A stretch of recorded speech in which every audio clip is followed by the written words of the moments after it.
Alhamdulillah Rabbil Alamin wa bihi nasta'inu ala umurid dunya waddin wassalatu wassalamu ala asyrafil anbiya'i wal mursalin sayyidina wa maulana Muhammadin wa ala alihi wa sahbihi wat tabi'in wa man tabi'ahum bi ihsanin ila yaumiddin amma ba'd. Subhanaka la ilma lana illa ma 'allamtana innaka antal alimul hakim.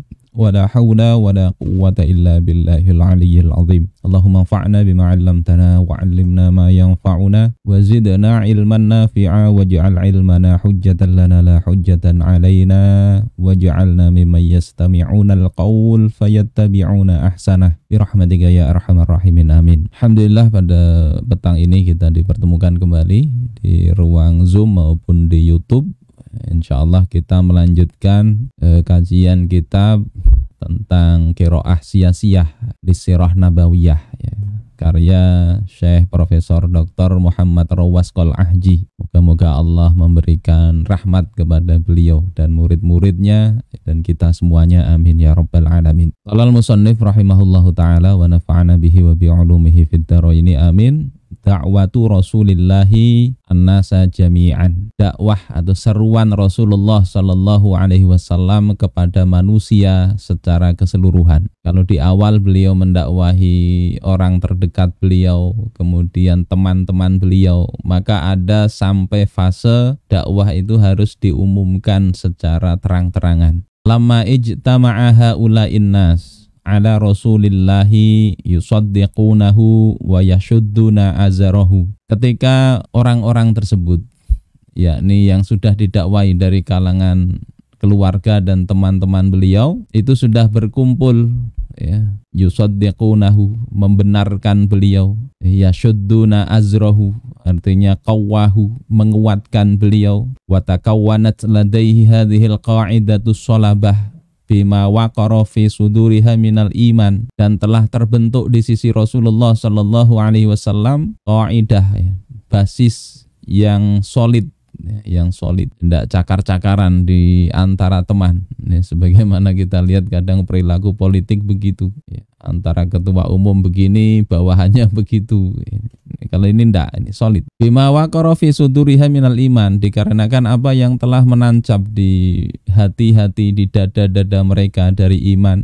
Wa bima adha'a fi uquliha min nuril haqq, dan karena akal-akal mereka itu telah tersinari, tercerahkan dengan cahaya kebenaran. Ketika itu sudah ada. Amarallahu ta'ala rasulahu ayyad'un nasa jami'an. Maka Allah subhanahu wa ta'ala telah memerintahkan utusannya, yakni baginda Rasul, untuk menyeru manusia secara keseluruhan. Ilal imani bihi, untuk beriman kepada Allah Ta'ala, wal indiwa'i tahta liwa'ih, dan untuk bergabung di bawah panji Rasulullah sallallahu alaihi wasallam. Jadi tahapan ini walaupun ini perintah Allah, tapi dari sisi politis Allah perintahkan ini ketika memang solid sudah solid. Wa anzala alaihi qaulahu jalla sya'nuhu, dan Allah menurunkan kepada Rasulullah sallallahu alaihi wasallam firman Allah Ta'ala, fasda' bima tu'mar wa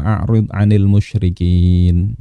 Maka sampaikan dengan terang-terangan apa yang diperintahkan kepada engkau, dan berpalinglah dari orang-orang musyrik, orang-orang yang menyembah berhala, nyembah patung itu, tidak usah terlalu digubris ketika mereka mengganggu, sampaikan saja. Ini surah Al-Hijr ayat 94. Fa kharaja Rasulullah ilan nasi yad'uhum ila tauhid. Maka Rasulullah keluar menemui manusia.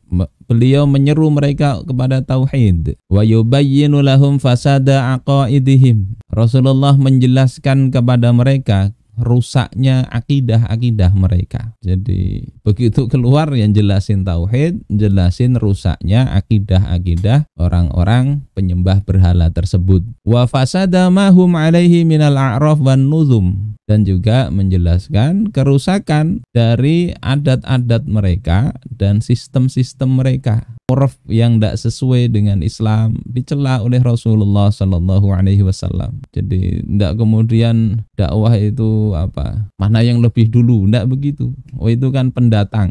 Ya memang Rasulullah datang dengan membawa risalah, dan adat dan sistem yang tidak sesuai Islam memang diserang oleh Rasul. Mereka biasa curang dalam timbangan, diserang oleh Rasul, disampaikan celaka itu.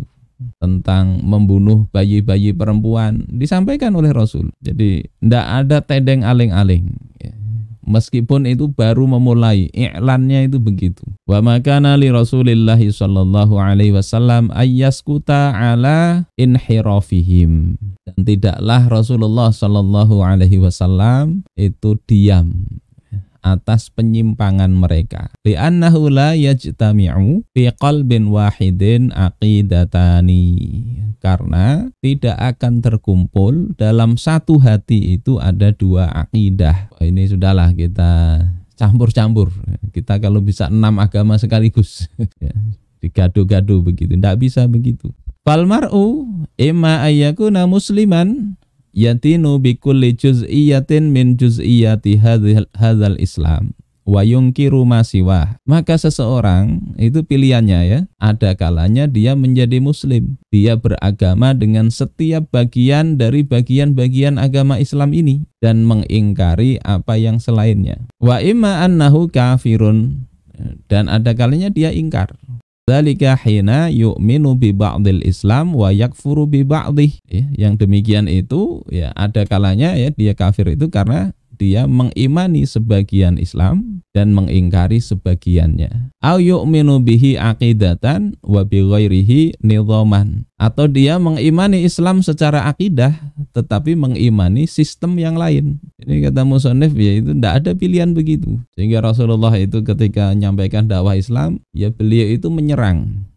Bahasa kita mungkin tidak enak ya, menyerang semua keyakinan yang bertentangan dengan Islam. Kalau istilah di kitab yang kita baca ada al-hadmu ya, menghancurkan. Ini bahasanya memang kayak radikal.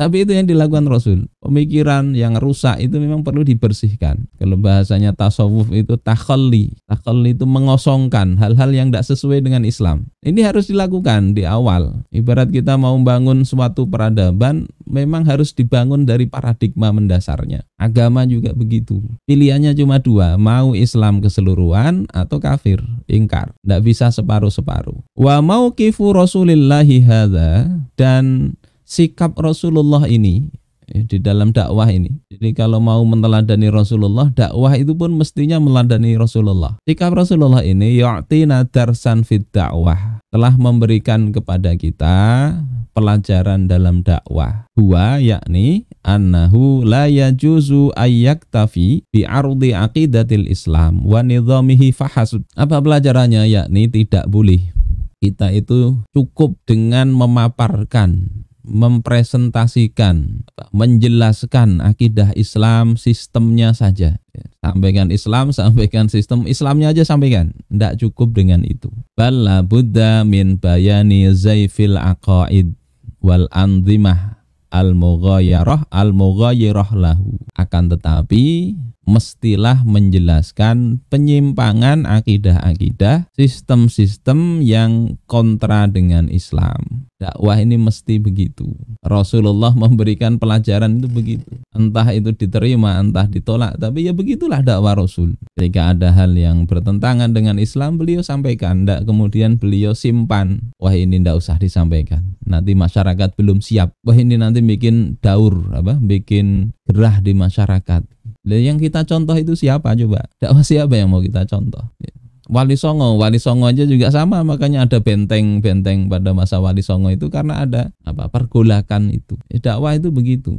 Dakwah itu baru tidak bergolak kalau memang yang didakwahi itu adalah orang-orang yang sudah benar semua, orang-orang Islam sendiri yang mereka tunduk kepada Islam, mendakwahi ke sana, maka itu tidak bergolak insya Allah. Meskipun tetap saja ya kita lihat dalam sejarah mendakwahi orang Islam pun ada kadang friksi, ada kepentingannya terganggu, bisa jadi. Ke level Imam Abu Ja'far At-Tabari misalnya mendakwahi di kalangan kaum muslimin, tapi beliau ini ya dipersekusi oleh kaum muslimin sendiri.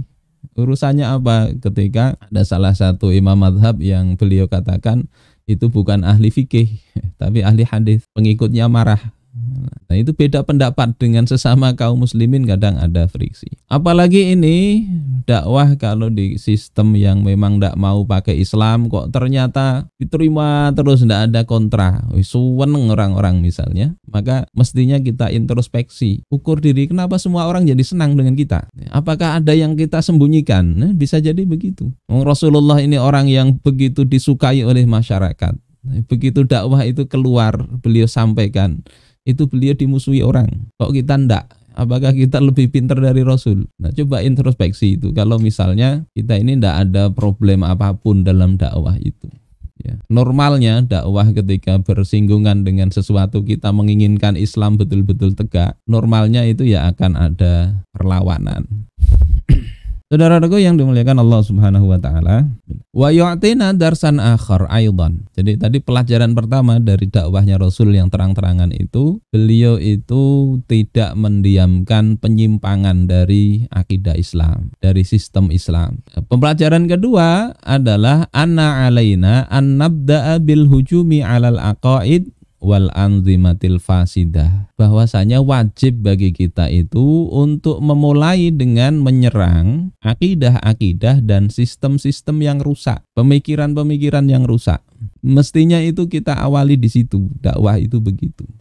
Sebagaimana kalau dalam urusan tasawuf itu awalnya ya takhalli, mengosongkan hal-hal yang buruk, mulai dari taubat itu. Bicara sistem di masyarakat, ya filosofi, dasar-dasar, aturan-aturan yang rusak itu mesti dijelentrehkan, dijelaskan, diserang. Ini memang tidak harus dengan gaya bahasa yang kasar gitu ya, kayak orang mau perang ya enggak. Menjelaskan itu kan bisa dengan lembut. Ada saya lihat itu muncul di beranda Facebook itu. Ini film Indonesia itu yang Butejo itu ya. Itu ngomong dengan calon besan itu lembut ya, tapi nyelekit. Berkelahi tapi bahasanya lembut. Ada yang keras ganas gitu ngomongnya, tapi begitu ditawari kemungkaran dia mau, ya berarti itu tidak sesuai. Menjelaskan, menyerang itu memang bisa dengan bahasa yang pilih yang terbaik. Intinya tetap yang salah itu sampaikan. Cari uslub yang bagaimana terserah ya, uslubnya terserah, tapi yang jelas kemungkaran harus disampaikan itu sebagai sebuah kemungkaran, jangan ditutup-tutupi, jangan dipelintir-pelintir yang kemudian membuat masyarakat justru merasa oh itu ternyata betul saja yang mungkar itu. Ini yang pelajaran kedua, diawali dari situ. Orang ketika di dakwah Islam ya diajak mulai mendasar. Masalah akidah, masalah tauhidnya gimana ya, sehingga kalau masih sering nyembah patung misalnya, ya ndak usah diajak, oh ini kita menegakkan khilafah. Ya ndak begitu. Sholat aja misalnya ndak begitu. Jadi ndak dipertentangkan itu. Wala yajuzu lana an nanzura hatta tuhajimuna linarudda 'alaiha. Ndak boleh kita ini nunggu untuk diserang dulu, baru kita kemudian balas menyerang. Dakwah itu tidak begitu, tidak nunggu diserang orang. Kalau orang memusuhi baru kita serang. Kalau orang ngasih amplop maka kita tidak sampaikan dulu. Ya, tidak begitu. Wa huna qad bada'a Rasulullah sallallahu alaihi wasallam wa huwa al-muallimul awwal bil hujumi ala aqaidil jahiliyah. Dan di sini sungguh Rasulullah sallallahu alaihi wasallam, beliau itu sebagai guru pertama. Istilah beliau ya, kalau dalam ilmu mantik al-muallim al-awwal itu Aristoteles. Al-muallim ats-tsani Al-Farabi. Tapi muallim al-awwal di sini enggak bicara ilmu mantik. Guru pertama umat Islam. Beliau mengawali dengan menyerang akidah-akidah jahiliyah. Mereka nyembah berhala. Berhalanya yang disampaikan Rasulullah sallallahu alaihi wasallam. Alladzina tad'una min dunillahi la yakhluqu dzubaban. Sesungguhnya yang ya Tuhan-Tuhan yang kalian sembah selain Allah itu la yakhluqu dzubaban. Mereka tidak bisa bikin lalat. Walau ijtama'ulah, meskipun mereka kerjasama. Coba itu, Rasul orang sedang nyembah berhala, keyakinan dominan di masyarakat itu Rasul sampaikan. Kalau ini kita sampaikan sekarang, ngikuti dakwah Rasul, kita sampaikan tentang berhala ini. Ya lihat konteksnya, kalau sekarang berhalanya itu beda. Kalau dulu berhalanya ya patung, sekarang tidak ada. Sekarang lihat apa yang diberhalakan oleh manusia sekarang, yang dengan itu akhirnya menolak Islam itu apa? Yang dijadikan sebagai dalam tanda petik patung-patung itu. Itu mestinya ya kita robohkan keyakinan itu. Beliau nyerang itu. Ghairu muntazir hatta tuhajimuhu liyarudda 'alaiha. Beliau ndak nunggu-nunggu hingga kemudian beliau diserang. Hingga kemudian baru beliau membalas. Ndak begitu. Idz 'alaina an na'lama annal hujuma yamna'ul hujum. Karena kita ini wajib tahu bahwasanya serangan itu akan menghalangi serangan. Jurus paling mantap untuk bertahan itu adalah menyerang. Menyerang itu adalah jurus untuk bertahan. Dalam dakwah juga gitu. Serangan itu untuk menghindari serangan. Tapi ini bukan dalam rangka ngeyel ya. Kita tidak mau diserang, nyerang orang terus.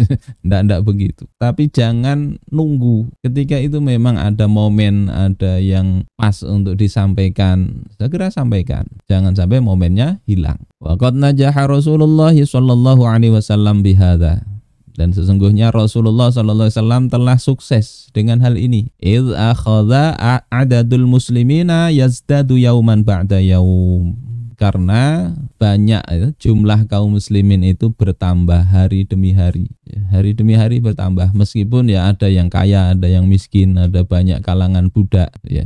Para pembesarnya kemudian kayaknya memang sudah sunatullah, kalau orang yang sudah mapan menikmati sistem itu sulit untuk berubah menjadi pelopor utama, itu sulit. Meskipun ketika sistem berubah mereka itu bisa jadi menjadi pemimpin dalam kebaikan seperti Abu Sufyan. Sulit itu untuk menerima Islam.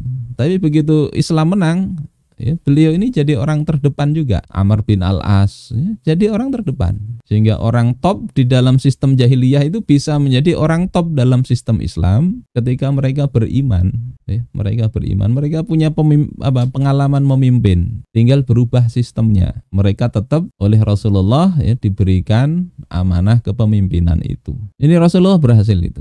Raqma ma yata'arraduna lahu minal adza wal iltihad. Meskipun ya mereka itu menghadapi sesuatu yang menyakitkan, al-adza, aniaya, penganiayaan, kemudian iltihad, penindasan. Tapi itu tidak bisa mengerem laju pertumbuhan dakwah Islam yang dibawa Rasulullah sallallahu alaihi wasallam. Saudara-saudaraku yang dimuliakan Allah Subhanahu wa taala, ini pasal kedua selesai, yakni bagaimana Rasulullah itu menyiapkan basis pendukung dakwah itu.